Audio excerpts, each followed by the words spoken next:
Todas as invenções úteis e melhoramentos têm sua fonte naquele que é maravilhoso em conselho e grande em obra. Conselhos para pais, professores e estudantes, p. 277. Pioneirismo. Edvard A. Sutherland entrara neste arriscado empreendimento de dar início a uma escola de treinamento com anos de experiência em educação. Seus pais piedosos inculcaram nele o temor e a admoestação do Senhor. Assim, sua experiência foi construída por uma infância e juventude de dedicação a Deus. Seu pai, Joseph Sutherland, educado em Glasgow para ser professor de grego e latim, havia migrado com seus pais para o Canadá e então para o Wisconsin, onde se estabeleceram em uma fazenda próxima à família Rankin. Os Rankins tinham 8 filhas ruivas. Joseph Sutherland casou-se com Mary Rankin. Pouco após seu casamento, o jovem casal abraçou a mensagem adventista do sétimo dia e tornou-se um fervoroso casal discípulo da fé. Em 1865, Joseph e Mary Sutherland deixaram o lar de Wisconsin e iniciaram uma jornada para o Toronto, Iowa. Estavam esperando seu primeiro filho e esperavam chegar ao fim de sua jornada antes que o bebê nascesse. Mas no caminho, em Prairie du Chien, no município de Crawford, na congelante manhã de 3 de março de 1865, enquanto sua caravana atravessava o rio Mississippi, Edward Alexander nasceu. Do pai, Joseph, o jovem Edward herdou honestidade e habilidade nos negócios, combinadas com um raro talento de fazer amigos e mantê-los. De sua mãe, Mary, herdou a habilidade literária e o talento de administrar. Os pais envolveram-no em uma segurança nascida de uma fé ativa em Deus. Ao longo de toda a infância, Edward sentiu a influência refinadora da música e da oração. Os cultos matutinos e vespertinos estabeleciam os limites dos dias. Os cânticos de louvor da mãe e as fervorosas orações do pai construíram um muro de segurança ao redor dele, e mais tarde ao redor de Lydia, sua irmã. Eles conheceram a paz de um lar bem ordenado. Edward aprendeu cedo o valor do trabalho e a paciência ensinada pela vida em uma fazenda com inúmeras responsabilidades e atividades. Ele e Lydia pastoreavam as vacas por 1 centavo ao dia. Quando o verão findou, ele havia acumulado o valor de 35 centavos. O longo inverno oferecia muitas tentações em que gastar seu dinheiro, mas resistia a elas, e a primavera encontrava seu pequeno tesouro intacto. O pai sugeriu que investisse os 35 centavos em cebolas, e Edward ajudou a plantá-las. Cuidou delas durante todo o verão, colheu no outono, vendeu-as desidratadas e obteve uma bela fortuna de sua primeira aventura empreendedora. Através desta experiência, aprendeu lições de paciência, industriosidade e economia. Mais ou menos neste período, abriu-se uma nova oportunidade diante dele. Gambás tinham se tornado tão prolíficos e destrutivos, que o município ofereceu um prêmio por eles. Pensando em ganhar algum dinheiro rápido e fácil, Edward dedicou-se com talento e energia. Finalmente conseguiu encurralar seu primeiro gambá. Precisava apenas acertá-lo com o porrete para matá-lo, mas o gambá agiu primeiro. O animal safou-se, mas o menino não. Horrorizado e engasgando-se correu para a mãe, que o barrou de entrar em casa, levou-o ao pasto, despiu, esfregou, e enterrou suas roupas no chão. Seu ganho neste novo empreendimento não foi financeiro, mas de igual valor. Edward Sutherland aprendeu como lidar com gambás e não se esqueceu da lição. Quando encontrar um gambá, deixe-o a sós. Se não, cheirará como ele. Graduou-se na escola de ensino médio de Toronto aos 19 anos. No ano escolar seguinte, ensinou em uma escola rural nas proximidades, indo e voltando em seu pônei, Mouse. Aquele anos de ensino, 1884-85, o fez perceber que ele precisava aprender muito mais para se tornar um treinado e bem-sucedido professor de crianças e jovens. Então, determinou-se a fazer faculdade. Certa manhã, ao desjejum, anunciou: "Quero fazer faculdade. Quero ir a Butler Creek." "Já obteve sua educação, filho", respondeu o pai. "Tudo o que tem que fazer é ganhar dinheiro suficiente para comprar um bom pedaço de terra para que possa desenvolver uma bela fazenda." O pai parecia considerar o assunto encerrado. "Mas eu não quero ser fazendeiro." Quero ser professor. O jovem Edvard possuía toda a teimosa persistência tanto dos Sutherlands quanto dos Rankins. Manteve sua posição. Sabe que não há dinheiro para fazer faculdade, disse o pai. Edvard considerou o problema por alguns minutos. Então venderei o mouse. Isso me dará dinheiro suficiente para chegar a Battle Creek, e encontrarei um meio de conseguir o que quero. Edvard vendeu o mouse, embora tenha lhe causado angústia a separar-se de seu amado Ponen. Naquele outono de 1885 ele foi para Battle Creek, mas não entrou na faculdade. Suas tias, Ida Rankin, preceptora do dormitório feminino da faculdade de Battle Creek, e Effie, chefe do setor alimentar, acolheram a Edvard naquele primeiro ano. Ele dedicou todo o tempo estudando gramática e retórica, sob a tutela privada do professor Goldbloy H. Bell. Mesmo recebendo cartas que lhe informavam da desaprovação da família inteira, continuou com seu programa de estudo do inglês. No ano seguinte, ingressou na faculdade de Battle Creek. Ao fim do primeiro ano escolar, Edvard decidiu voltar para casa e passar o verão de 1887 ajudando o pai na fazenda. Seus músculos estavam flácidos e o trabalho era duro, assim como o pai. A época da colheita e debulha havia chegado. Uma esteira carregava a palha da máquina de debulhar a uma pilha, onde um homem a manejava com um forcado. Todos os homens da equipe consideravam aquele o trabalho mais árduo. O pai Joseph colocou Edvard naquele trabalho. Os homens observavam suas mãos cheias de bolhas e protestavam. A mãe chorava, mas o pai insistia. Fará bem a ele, dizia. Quero descobrir de que esse rapaz é feito. Ele descobriu. Edvard trabalhava, cantava e orava durante aquela estação de debulha, como alguém que estivesse acostumado com o serviço, sem se queixar. No verão seguinte, Edvard comportou para arrecadar dinheiro para pagar a escola. Enquanto vendia livros, ficou na casa da senhora Josephine Goldzian na moderna seção da Iton Bluff de St. Paul, Minnesota. No ano anterior a próspera senhora Goldzian foi ao sanatório de Battle Creek como paciente, onde aceitou a fé adventista. Outros jovens haviam se hospedado na casa dos Goldzian, e por não encontrarem comida do seu agrado, não gostaram de lá estar.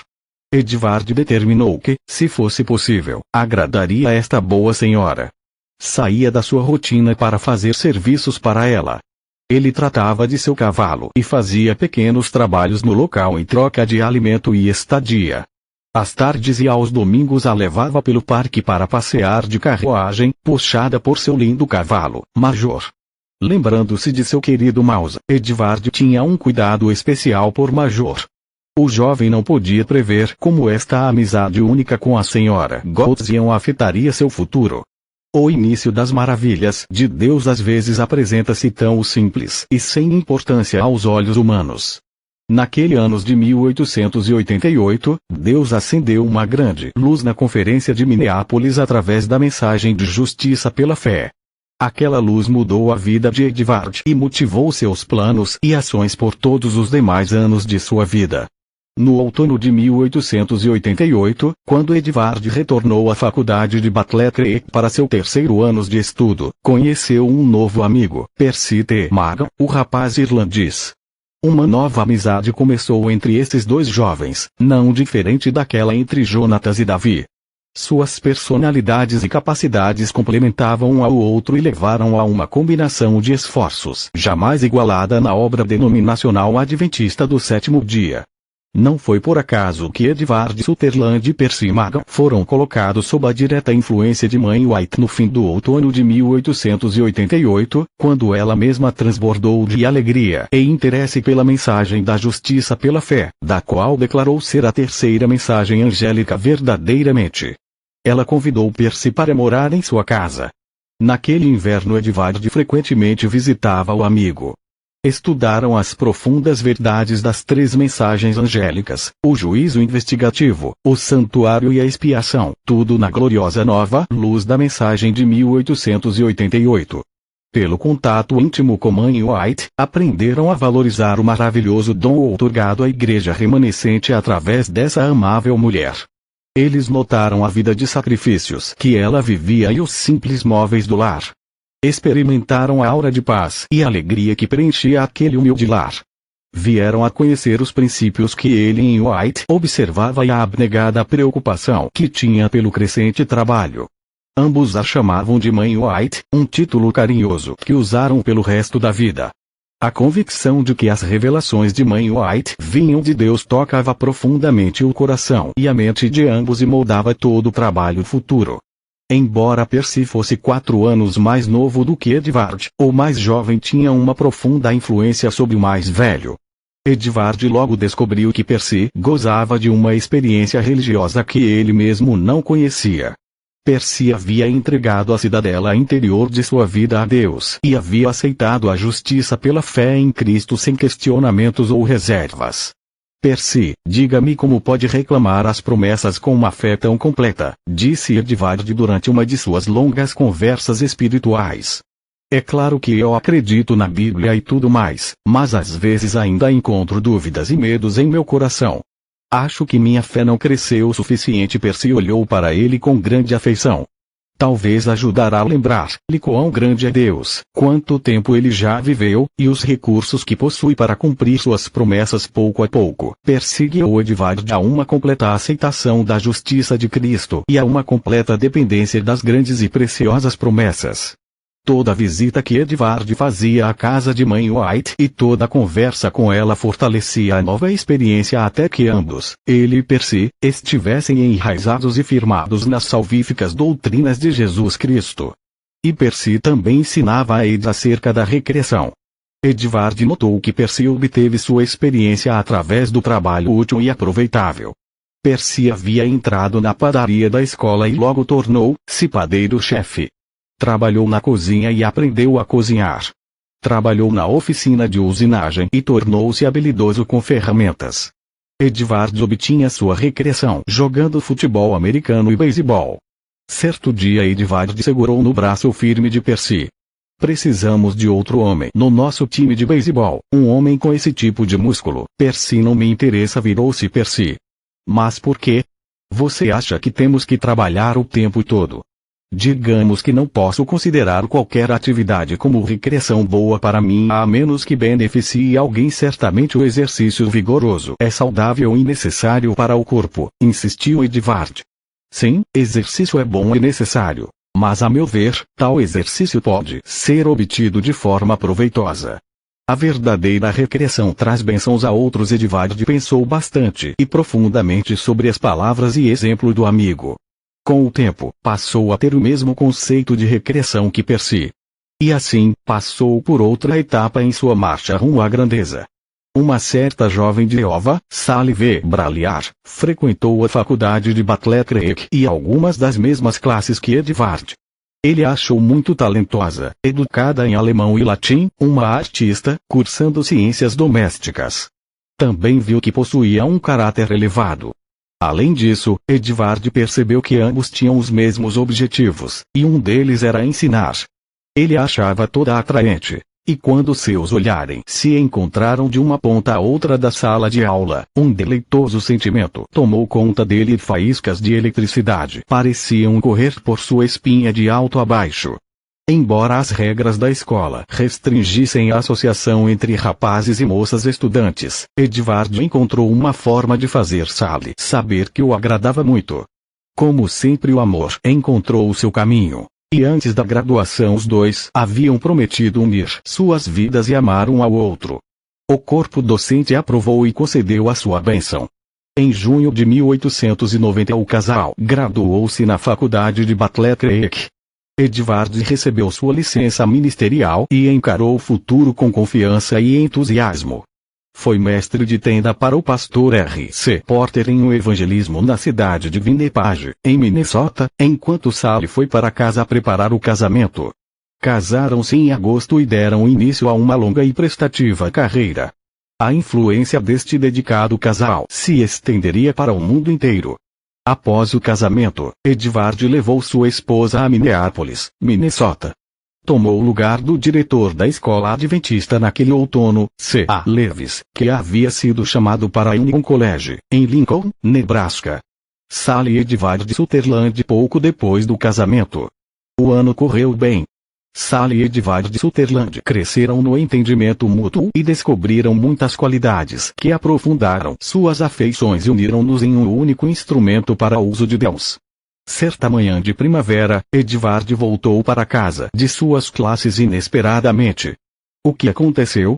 Por que você está em casa a esta hora do dia? Perguntou Sally ao entrar ele na casa. Edvard tirou o casaco e tomou a amável Sally nos braços. Quase sinto muito em te dizer. Você nos preparou uma casa tão aconchegante aqui, mas um homem do Union College veio e quer que vamos ao Union College ano que vem. Você liderará o departamento de artes, e eu o departamento de história, é claro que iremos. Olhou Sally dentro de seus olhos com aquele olhar perscrutador que sempre fez Edvard sentir como se ela pudesse ler a sua alma. Bem, eu disse ao homem que voltaria para casa para orar com você sobre isso, e então decidiríamos. Ele quer saber. Logo eles se ajoelharam do mesmo modo que sempre faziam de manhã e ao final da tarde, e em outros momentos especiais quando precisavam comungar com Deus. Eles decidiram ir